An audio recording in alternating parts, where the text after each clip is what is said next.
Hey guys, this is Anthony Bowe with the Shop Magazine. This interview is sponsored by Alliant Insurance Services. They offer packages that will lower your shop risk and your cost of insurance. Right now, I'm at the SEMA Show with Randy Weaver of Weaver Customs, which is based in Salt Lake City. How's it going, Randy? It's going great. And you? Doing fantastic. So you have a few cars here this week. Can you talk a little bit about what's here? Yes, we do. We have four here. So we have this killer 1953 Chevy Bel Air named Vortex in the Adams Polish booth, and then we have two over in the Prestone booth as well, and then one up in the Upper South Hall. Okay. So before we go into detail on those cars, talk a little bit about what you do at your shop and who you're geared toward. You bet. Okay, so what we do is we do one-off kind of crazy wild creations. Start from the ground up, chassis work, all this metal fab, body paint, everything is pretty much in-house at our shop. Okay. So what sort of customer are you targeted toward? We like to do more of the resto mod customer, if you will, not the original market, but the more person that would like to do the resto mod kind of craze, if that makes sense. Mm-hmm. And you have a unique way of marketing your shop. Talk a little bit about what you do every year. We do. So we build a lot of customer cars, but we also take one of our shop cars, take for instance this car here, and we do something really wild and creative to go promote our shop. And then we show it all year, and then we sell that car and on to the next one to just keep promoting the business and promoting our creativity, what Weaver Customs does. Do you have any vehicles like that here at SEMA? This one right here is our one for this year. Okay. Our special candidate. What did you do to this one?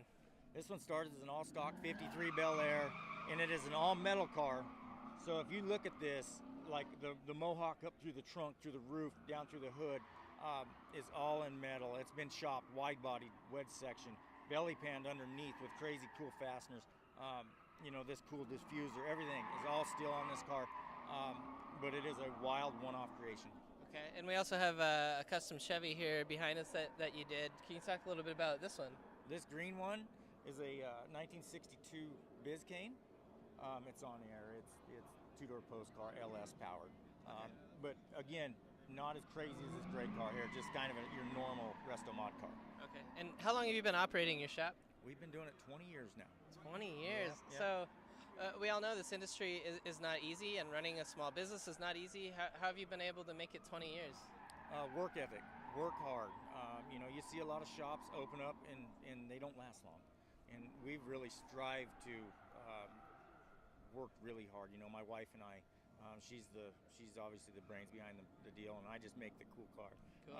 But yeah, we work hard and just keep pushing. Right. And walk us through your shop a little bit. What does it look like? What's your footprint? It's a 7,000 square foot shop, paint booth, all the metal fab tools, everything, your lifts, your welders, your TIG welders, your everything that takes to make a high-end car. We do all that in-house. We have all that. How many people do you employ? We have 3. Okay.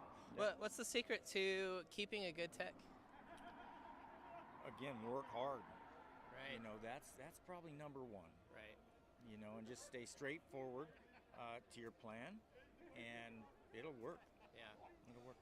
So we hear from shops all the time who are struggling to hire new talent, young talent. Is there anything that works for you, or do you have any opinions on that? Yeah, your young talent, if you can find the right young talent, and again, go back to that work ethic, that they really have that passion to make this car as good as they can and stay with it. That's kind of my deal with young talent. Right. I know you keep a pretty busy schedule.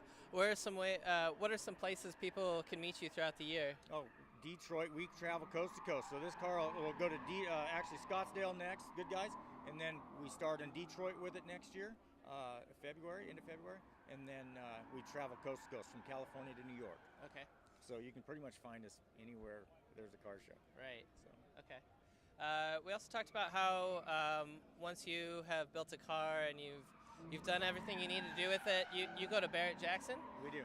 Talk about that experience. What's that like, going to Barrett-Jackson and actually having a vehicle there? You bet. So we try to, say this car behind us, we'll show it, 10 to 12 months. Mm-hmm. That's what their lifespan is for us. And then we will take it and roll it across the block at Scottsdale. Cool. And then we'll take all that and roll that back into the business. But Scottsdale Barrett is the King Kong of car auction. inspections. It's a really cool experience. Right. So What are you going to do the rest of the week at SEMA? we're gonna walk around, check out cool cars, and talk to a lot of people like yourself, and just have a good time. Nice. Is there anything you've seen out here that caught your eye as far as trends go, or anything new Well, to note? you know, Roadster Shop always builds the coolest. They're up here on the level, and they have a Camaro in there that's just insane. But yeah, so there's a few out there that I really, catch my eye to get some ideas and whatnot. So Yeah. Awesome. Well, Randy, thank you so much for taking time for me and showing us your vehicles. you're more than welcome.